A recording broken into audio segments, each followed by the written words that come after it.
నమస్కారం. గోడ మీద వార్తలకు స్వాగతం. ప్రజల అభిప్రాయాన్ని తెలుసుకున్నాకే మేనిఫెస్టో తయారు చేస్తాం. కిషన్ రెడ్డి. ఎవడరా అక్కడ? త్వరగా బ్రెడ్ కాపీ తీసుకురండి రా బాబా, సార్ ఇప్పుడు నిద్రలేసేది. పీకేకి కేసీఆర్ ఎప్పుడో చుక్కలు చూపించారు. వారంతా ఎలక్షన్ల ముందు మేకప్ వేసుకుని తర్వాత ప్యాకప్ చెప్పే రకం. కవిత. సాంబా రాసుకోరా, చివరికి వీళ్ళు కూడా పంచినట్టు మొదలెట్టారు. ప్రతిపక్ష నేతగా 100% జగన్ ఫెయిల్ అయ్యారు. కళ. ఓహో, ఇదంతా ఆయన ఫెయిల్యూర్ అన్నమాట. మీ సక్సెస్ అనుకుని అనవసరంగా సంకలు గుద్దుకున్నాం కదండి. ప్రధాని, ఇద్దరు తెలుగు రాష్ట్రాల సీఎంలు పెట్టుబడిదారులకు అనుకూలంగా పనిచేస్తున్నారు.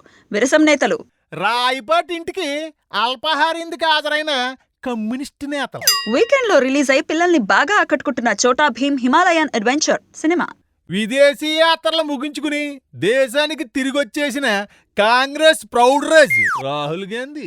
చంద్రబాబు నాయకత్వంతోనే ఆంధ్ర అభివృద్ధి చెందుతుంది. అరుణ్ జైట్లీ. ఆ మొక్కకంత గట్టిగా మీ పార్టీ వాళ్ళకి వినపడేటట్టు చెప్పండి. మేము దేశంలో చేసే ప్రతి కార్యక్రమం ఆంధ్ర నుంచి మొదలు పెడతాం. కేంద్ర మంత్రి పీయూష్. లోగుట్టు అమిత్ షా కెరికని కొత్త సామెత. ఎన్ని నా మాటలు అనుకోకండి, జనం అనుకుంటున్న మాటలు మీకు తెలియజేయాలి కాబట్టి తెలియజేసాను. ఇంతటితో గోడ మీద వార్తలు సమాప్తం. మరిన్ని అప్డేట్స్ తో మళ్ళీ కలుద్దాం.